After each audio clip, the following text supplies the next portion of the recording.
കേന്ദ്ര തെരഞ്ഞെടുപ്പ് കമ്മീഷൻ ബി.ജെ.പിയുടെ വക്താവായി മാറിയെന്ന് എൻ.കെ. പ്രേമചന്ദ്രൻ എം.പി. 24-നോട്. കമ്മീഷന്റേത് ജനാധിപത്യ വിരുദ്ധ നടപടിയാണെന്നും വസ്തുതകൾ ചൂണ്ടിക്കാണിക്കുന്നവരെ കമ്മീഷൻ ഭീഷണിപ്പെടുത്തുകയാണെന്നും എൻ.കെ. പ്രേമചന്ദ്രൻ എം.പി. കുറ്റപ്പെടുത്തി.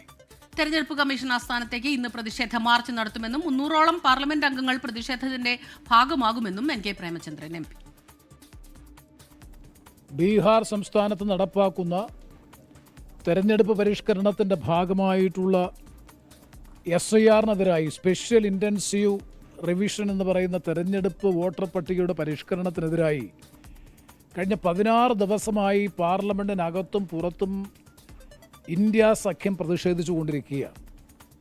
പാർലമെന്റിലെ ഈ വിഷയം വോട്ട് ചോർച്ചയെ സംബന്ധിച്ചും വോട്ട് തട്ടിപ്പിനെ സംബന്ധിച്ചും വോട്ട് പരിഷ്കരണത്തെ സംബന്ധിച്ചും ചർച്ച ചെയ്യണമെന്ന് ആവശ്യപ്പെട്ടിട്ട് ചർച്ച ചെയ്യാൻ ഗവൺമെൻറ് തയ്യാറാവുന്നില്ല. ഈ സാഹചര്യത്തിൽ കേന്ദ്ര ഇലക്ഷൻ കമ്മീഷൻ ഈ കാര്യത്തിലൊക്കെ സ്വീകരിക്കുന്ന നിലപാട് വളരെ നിഷേധാത്മകമായിട്ടുള്ള നിലപാടാണ് കേന്ദ്ര ഇലക്ഷൻ കമ്മീഷൻ സ്വീകരിക്കുന്നത്. ഗവൺമെൻറ്റിൻ്റെ ഭാഗമായി BJPയുടെ വക്താവായി പലപ്പോഴും കേന്ദ്ര ഇലക്ഷൻ കമ്മീഷൻ മാറുന്നു എന്ന ഗുരുതരമായ ആക്ഷേപമാണ് ഈ അവസരത്തിൽ ഞങ്ങൾ മുന്നോട്ട് വെക്കുന്നത്.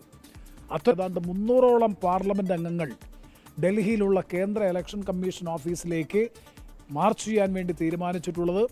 സഭ അഡ്ജോൺ ചെയ്തു കഴിഞ്ഞാൽ ഉടൻ തന്നെ MP-മാരുടെ നേതൃത്വത്തിലുള്ള വൻപിച്ച പ്രതിഷേധ റാലി വിജയ് ചൗക്കിൽ പാർലമെൻറ്റ് അങ്കണത്തിൽ നിന്ന് തന്നെ ആരംഭിച്ച് കേന്ദ്ര ഇലക്ഷൻ കമ്മീഷൻ ഓഫീസിലേക്ക് മാർച്ച് ചെയ്യാനാണ് ഞങ്ങൾ തീരുമാനിച്ചിട്ടുള്ളത്. സ്വാഭാവികമായും ഗവൺമെൻറ്റിൻ്റെ ഭാഗത്തു നിന്ന് പോലീസിൻ്റെ ഭാഗത്തു നിന്ന് അത്തരത്തിലുള്ള പ്രതിരോധമുണ്ടാകുമെന്ന് ഞങ്ങൾ പ്രതീക്ഷിക്കുന്നുണ്ട്.